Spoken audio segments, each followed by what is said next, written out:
ڈر جاتا ہے اسے ولیمن خاف مقام ربی جنتان، اور میں جو میرے سامنے کھڑے ہونے سے ڈرے گا میں اسے 2 جنتیں عطا کروں۔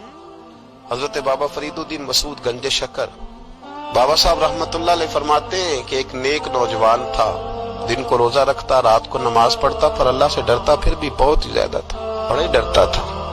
موت کا وقت آیا تو ماں ہی تھی بس اس کی، تو ماں سے کہنے لگا اماں تو میری ماں ہے، میرے ساتھ 3 وعدے تو کر۔ اس نے کہا پتر تو بتا، آخری ہجکی لے رہا ہے اور اس غریبنی ماں سے تو وعدہ لے رہا ہے، بتا کیا وعدہ۔ عرض کرنے لگا اماں جب میں مر جاؤں نا تو میرے گلے میں رسی ڈال کے تو مجھے گھمانا گھر کے صحن میں، اور لوگوں کو کہنا جو رب کی نافرمانی کرے اس کا یہی حال ہوتا ہے۔ یہ اعلان کرنا جو اللہ کے نافرمان ہوں ان کا یہی اشر کیا جانا چاہیے۔ اور اماں پھر دوسرا وعدہ کر، میرا رات کو جنازہ اٹھایا جائے، میں نہیں چاہتا کہ کسی کے منہ سے یہ لفظ نکل جائے کہ وہ دیکھو اللہ کا نافرمان جا رہا، رات کو میرا جنازہ اٹھانا۔ اور اماں تیسرا میرے ساتھ وعدہ کر کہ لوگ مجھے دفن کر کے آ جائیں گے تو میری قبر پہ چلی جائے گی، عمل میرے پاس کوئی نہیں، پر مجھے لگتا ہے ماں کے قدموں کی برکت سے عرش کا مالک بھی رحم فرمائے گا، اماں تو وعدہ کر۔ بابا صاحب رحمت اللہ علیہ فرمانے لگے کہ ماں بوڑھی ماں نے وعدہ کر لیا۔ کہا بیٹے ٹھیک ہے، اگر تیری یہی ضد ہے تو میں تیار ہوں۔ پھر اس نے کلمہ شہادت پڑھا، اس نوجوان کی روح پرواز کر گئی۔ بوڑھی ماں نے رسی منگائی تو ولیمن خاف مقام ربہ جنتان، جو ڈر جائے، اس نے تو کہا تھا نا کہ رسی ڈال کے گھمانا اور کہنا یہ اللہ کا نافرمان ہے، اس کا یہی اشر ہونا چاہیے تھا۔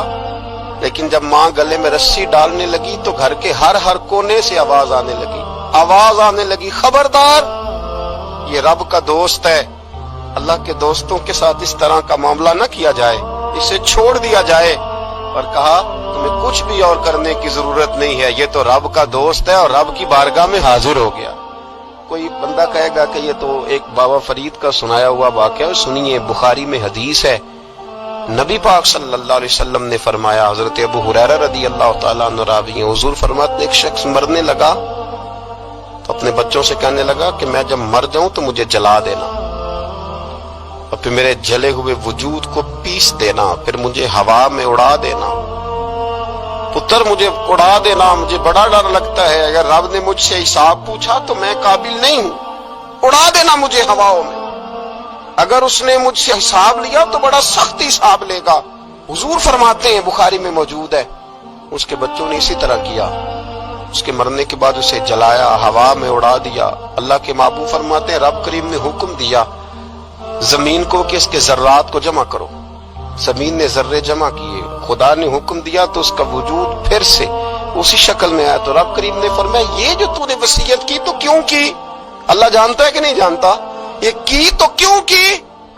تو رو پڑا، کہنے لگا اللہ میرے اندر تو طاقت نہیں تھی تیرے سامنے کھڑا ہو کے حساب دے سکوں، تجھے منانے کے لیے تیرے خوف سے ڈر گیا، میں ڈر گیا۔